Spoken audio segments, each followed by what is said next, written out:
नमस्कार दोस्तों। आज की पॉडकास्ट में हम डॉक्टर पंडित मनीष आचार्य जी के साथ बैठे हैं। आचार्य जी आपका बहुत-बहुत नमस्ते, नमस्कार।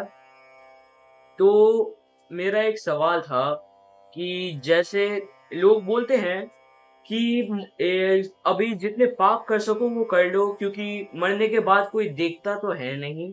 तो आपका क्या कहना है इसके बारे में?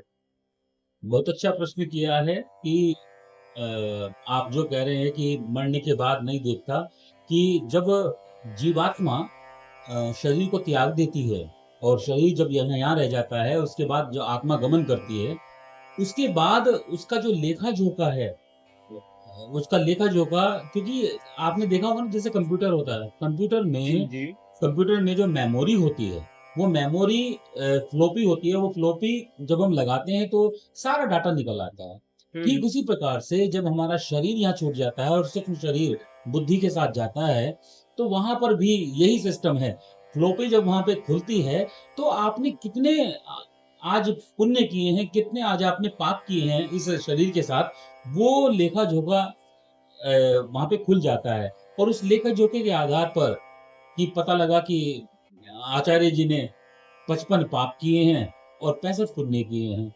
तो उस पुण्य के आधार पर, उस कर्मों के आधार पर जो आपने कर्म किए इस पृथ्वी पर, उसके आधार पर आपका जो है लेखा-जोखा होता है और लेखे-जोखे के आधार पर आपको सज़ा का भी प्राविधान है। गरुड़ पुराण में इसका साक्षात उल्लेख मिलता है कि जितने अगर आपने पाप कर्म ज़्यादा किए हैं, तो उसके लिए अलग-अलग सज़ाओं का विधान है।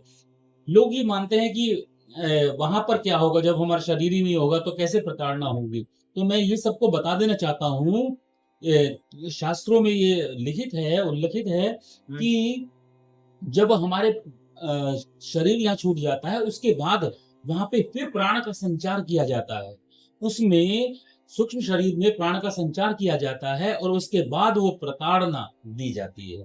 तो इसलिए जो है मैं तो यही कहना चाहूँगा आपके पॉडकास्ट के माध्यम से कि सभी लोग अच्छे कर्म करें और अच्छी राह पर चलें। जी।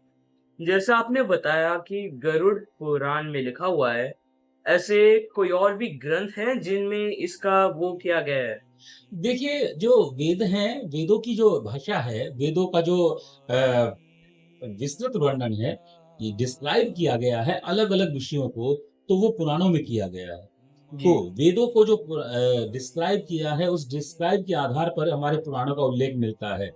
जो 4 वेद हैं और 6 शास्त्र हैं और उसके बाद जो तीसरा चरण आता है, वो पुराणों का आता है।